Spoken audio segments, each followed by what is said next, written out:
Good morning students. आज हम ललदेव द्वारा रचित कविता वाक का पुनराभ्यास करेंगे, रिवीजन करेंगे। तो ये कविता है वो ललदेव के द्वारा रचित है। जैसा कि पहले हम पढ़ चुके हैं कि जो ललदेव है वो कश्मीरी कवि है, जिन्हें लला, ललेश्वरी, लला रिफा आदि नामों से जाना जाता है। तो हम आते हैं काव्यांश का पहला पाठ। रस्सी कच्चे धागे की खींच रही मैं नाव, जाने कब सुन मेरी पुकार, करे देव भव सागर का। पानी टपके कच्चे सपोरे, व्यर्थ प्रयास हो रहे हैं मेरे, जी में उठती रह भूख, घर जाने की चाह लगी। कवित्री यहाँ पर कहती है कि रस्सी कच्चे धागे की खींच रही मैं नाव, कि मैं अपनी जीवन रूपी नाव को प्राण रूपी रस्सी से खींच रही हूँ। रस्सी कच्चे धागे की खींच रही मैं नाव, कि मैं अपने जीवन रूपी नाव को प्राण रूपी रस्सी से खींच रही हूँ। रस्सी कच्चे धागे की खींच रही मैं नाव। नाव का मतलब है यहाँ पर जीवन। तो कवित्री कह रही है कि मैं अपने जीवन रूपी नाव को प्राण रूपी रस्सी से खींच रही हूँ, जो कि कैसी है, कच्चे धागे के समान है। जो कैसी है, नश्वर है। प्राण है वो कभी भी छूट सकते हैं, टूट सकते हैं। तो उसी का वर्णन करते हुए कवित्री कहती है कि रस्सी कच्चे धागे की खींच रही मैं नाव, जाने कब सुन मेरी पुकार, करे देव भव सागर पार। कि परमात्मा मेरी इस पुकार को सुनेंगे और मुझे कब इस संसार रूपी सागर से पार उतारेंगे। रस्सी कच्चे धागे की खींच रही मैं नाव, जाने कब सुन मेरी पुकार, करे देव भव सागर का। कि मैं अपने जीवन रूपी नाव को प्राण रूपी रस्सी से खींच रही हूँ।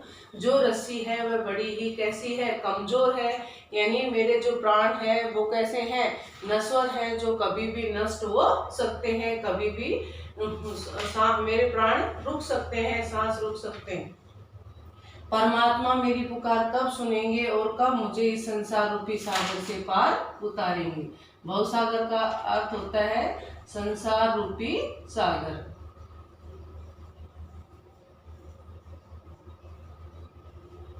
तो यहाँ पर कौन सा अलंकार हो गया, रूपक अलंकार हो गया ना भाई।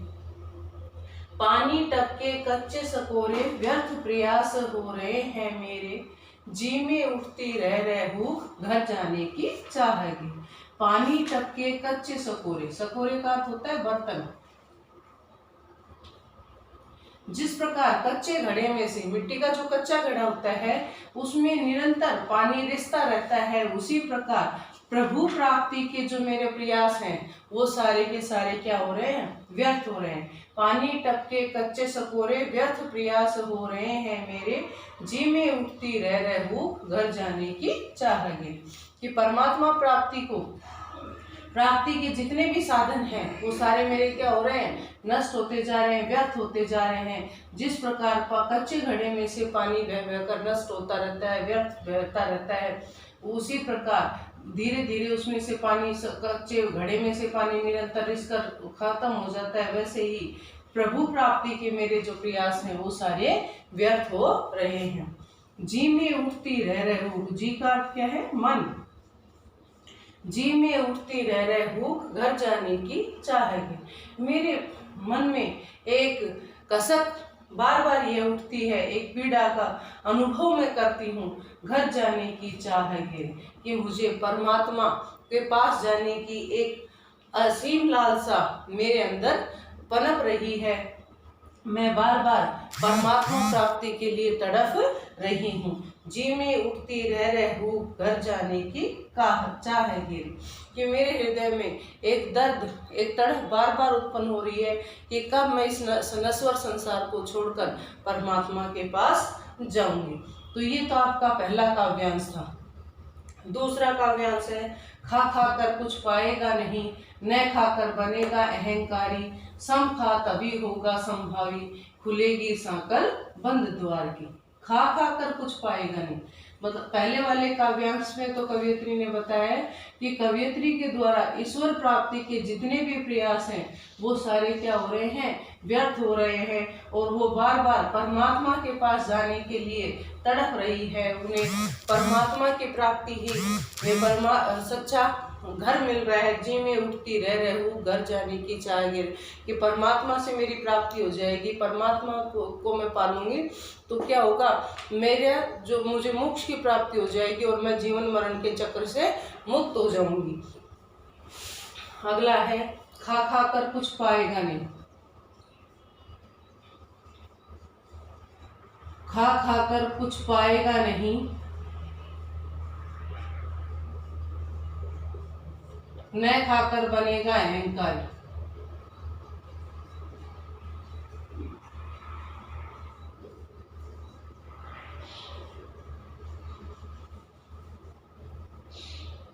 यहाँ पर कवयित्री ने समभावी बनने की सीख दी है कि खा खा कर कुछ पाएगा नहीं, न खाकर बनेगा अहंकारी, सम खा तभी होगा संभावी। सम खा तभी होगा संभावी,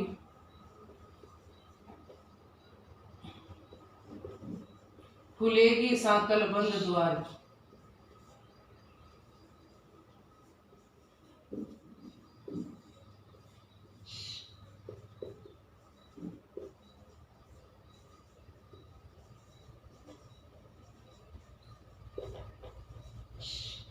ये आपका दूसरा काव्यांश। खा खा कर कुछ पाएगा नहीं, न खाकर बनेगा अहंकारी। अहंकारी का अर्थ क्या होता है, घमंडी। अहंकार घमंड और अहंकारी घमंडी। कौन सा विशेषण हो जाएगा, ध्यान आ रहा है आपको, गुणवाचक विशेषण। सम खा तभी होगा संभावी। संभावी का अर्थ होता है समानता की भावना।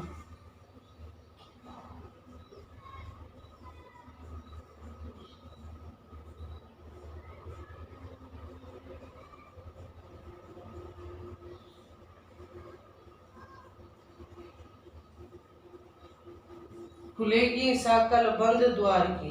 साकल का अर्थ होता है जंजीर।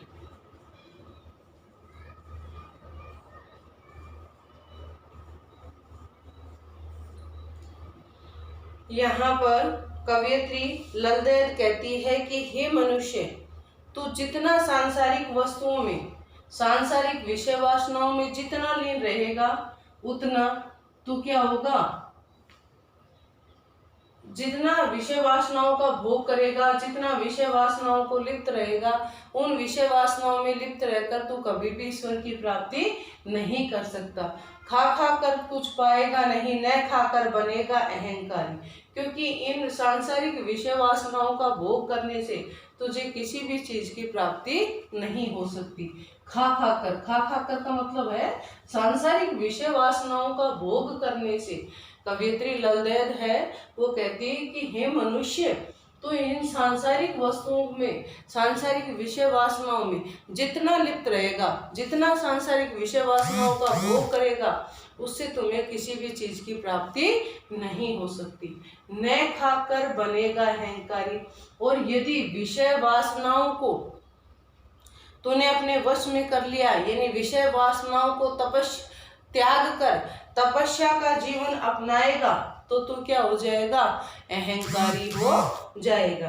अहंकार का भाव तेरे अंदर उत्पन्न हो जाएगा। देखो दोबारा देखो, खा खा कर कुछ पाएगा नहीं।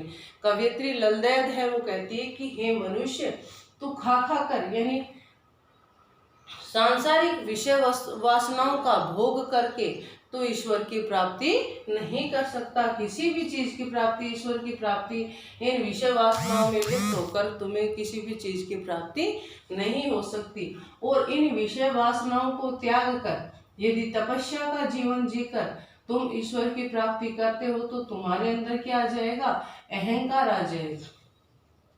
और अहंकार क्या होता है, सर्वनाश करता है।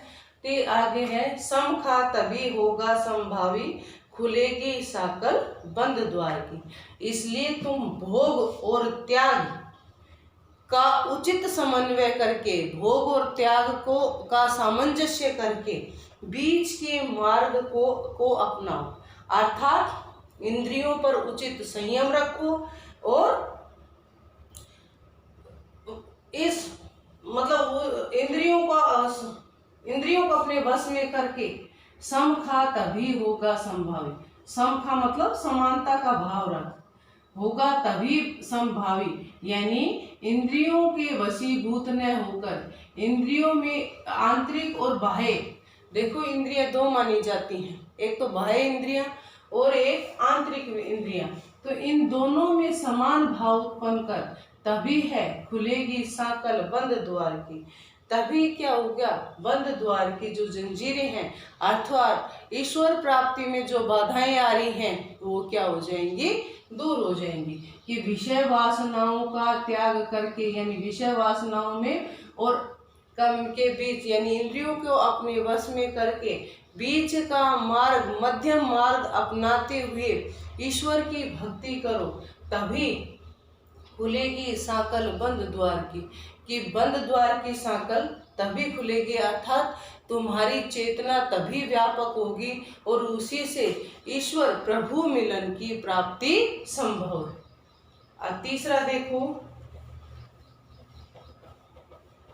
तीसरा है आई सीधी राह से गई न सीधी राह, सुसुम सेतु पर खड़ी थी बीत गया दिन। आई सीधी राह से,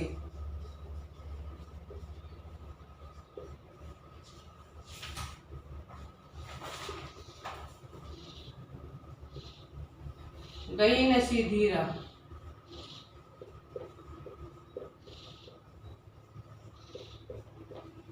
एक एक पंक्ति को देख लेते हैं हम। आई सीधी राह से गई न सीधी राह, सुसुम सेतु पर खड़ी थी बीत गया दिन। राह मतलब रास्ता। कवियत्री कहती है कि इस संसार में मैं परमात्मा प्राप्ति के लिए सीधी राह से आई, परंतु क्या हुआ, सीधी रास्ते पर चल नहीं पाई। आई सीधी राह से गई न सीधी राह। कवियत्री कहती है कि परमात्मा प्राप्ति के लिए मैं इस संसार में आई तो सीधे रास्ते से, लेकिन सीधे रास्ते से गई नहीं। सुसुम सेतु पर खड़ी थी बीत गया दिन। सुसुम सेतु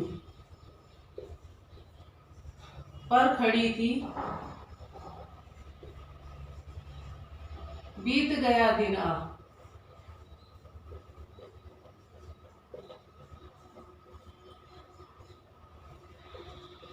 आह मतलब किसके लिए है, घबराहट के लिए, दुख व्यक्त करते हुए कहती हैं कि देखो पीछे क्या है, विस्मयादिबोधक संबोधक चिन्ह है। आह मतलब दुख का भाव प्रकट करना। सुसुम सेतु, सेतु का अर्थ होता है बांध। बांध जान के यानी दो चीजों को जोड़ने का काम करता है। तो मान लीजिए हम क्या करते हैं, बांध बना देते हैं, तो सुसुम सेतु, सुसुम क्या है, सुषुम्ना नाड़ी,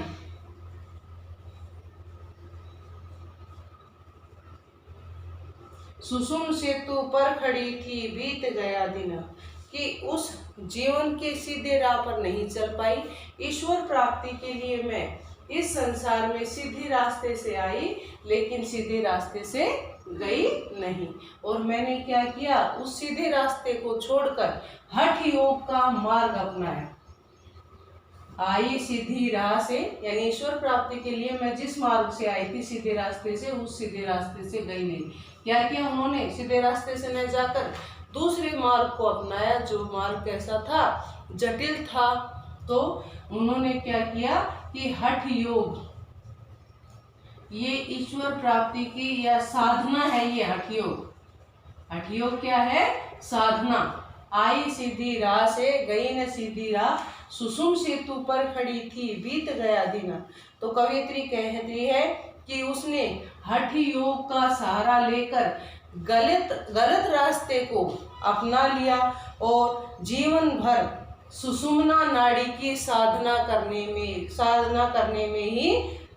ही करती रही और कुंडली जागरण के प्रयास में लगी रही, और इसी से सारा जीवन क्या हो गया, बीत गया। देखो ये पंक्ति तो आपको समझ में आ गई होगी। आई सीधी राह से गई न सीधी राह, सुसुम सेतु पर खड़ी थी। कि परमात्मा प्राप्ति के लिए मैंने जिस सरल मार्ग से आई थी, मैं उस सरल मार्ग से वापस नहीं गई। यानी उस रास्ते को मैंने छोड़कर दूसरा कौन सा, हठ योग, हठ योग के द्वारा वह परमात्मा को पाना चाहती थी। और हठ योग कैसा है, जटिल मार्ग। उसने हठ योग के माध्यम से सुषुम मतलब सुषुम्ना नाड़ी है, सुषुम्ना नाड़ी को जागृत करने की कोशिश की, सुषुम्ना नाड़ी को साधने का प्रयास किया और कुंडलिनी जागरण का प्रयास करती रही। और ऐसा प्रयास करते करते क्या हो गया, बीत गया दिन। दिन किसके लिए है, जीवन के लिए, कि संपूर्ण जीवन इसी हठ योग साधना में करते करते बीत गया। अगली पंक्ति देखो, जेब टटोली कोडी न पाई।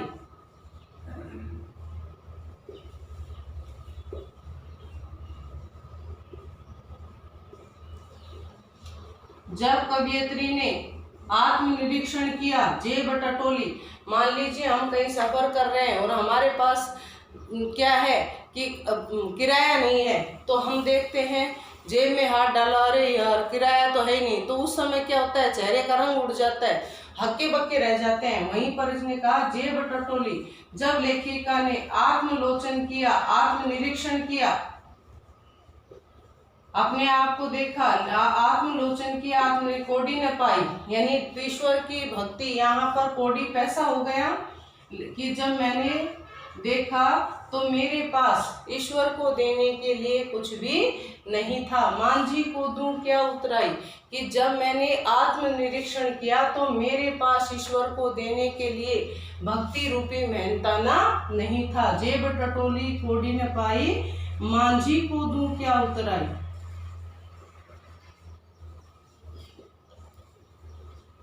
कि मैं ईश्वर को इस संसार रूपी सागर से पार उतारने का जो मेहनताना है, भक्ति रूपी धन है, वह मेरे पास नहीं है।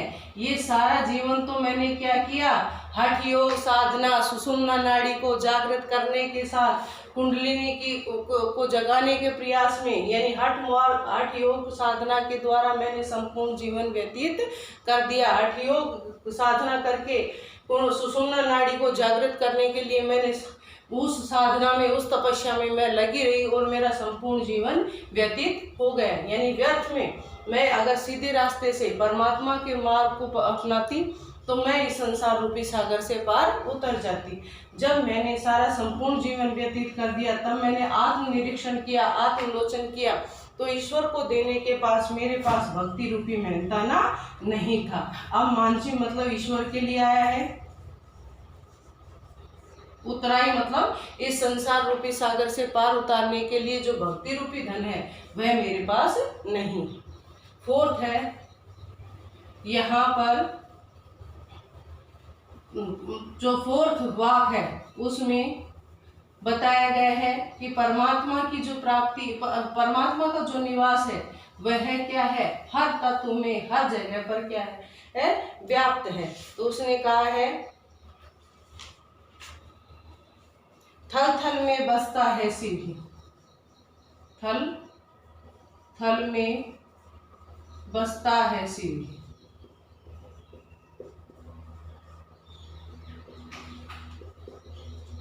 यहाँ शिव शिव भगवान से नहीं है, यहाँ ईश्वर है जिसको कवियत्री साहब मानती है, वो है। तो परमात्मा का जो निवास है वह प्रकृति के प्रत्येक कण में है। यहाँ पर परमात्मा की सर्वव्यापकता का वर्णन किया गया है। सर्वव्यापकता मतलब सभी जगह व्याप्त होना, कि ईश्वर है वह सभी तत्वों में समाये हुए हैं, कि थल थल में बसता है शिव, कि परमात्मा जो है वो सर्वव्यापक है। कवियत्री ललदैत कहती है कि हे मनुष्य, जो ईश्वर है, परमात्मा है, वह सर्वव्यापक है और वो प्रत्येक कण में, थल थल में, यानी प्रत्येक जगह, हर जगह रहता है। भेद न कर क्या हिंदू मुसलमान, भेद न कर क्या हिंदू मुसलमान,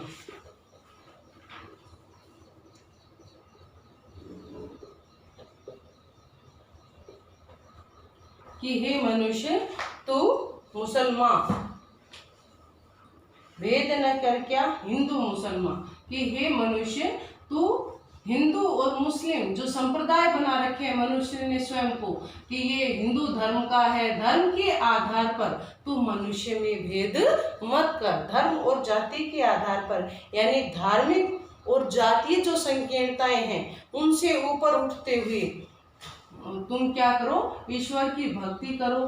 धर्म के आधार पर धार्मिक संकीर्णता को दूर करने का यहाँ प्रयास किया गया है। भेद न कर क्या हिंदू मुसलमान, हे मनुष्य तू धर्म और जाति के आधार पर यानी धार्मिक और जातीय संकीर्णता से ऊपर उठ, क्योंकि धर्म के आधार पर और जाति के आधार पर भेद मनुष्य में किसी तरह का कोई अंतर मत कर, क्योंकि ये क्या है, ईश्वर सभी जगह व्यापक है और ईश्वर ने धर्म और जाति के आधार पर मनुष्य का बंटवारा नहीं किया है। इसलिए हे मनुष्य तो धार्मिक संकीर्णताओं से ऊपर उठ और मनुष्य में हिंदू और मुसलमान के आधार पर उसका भेदभाव मत कर। ज्ञानी है तो स्वयं को जान,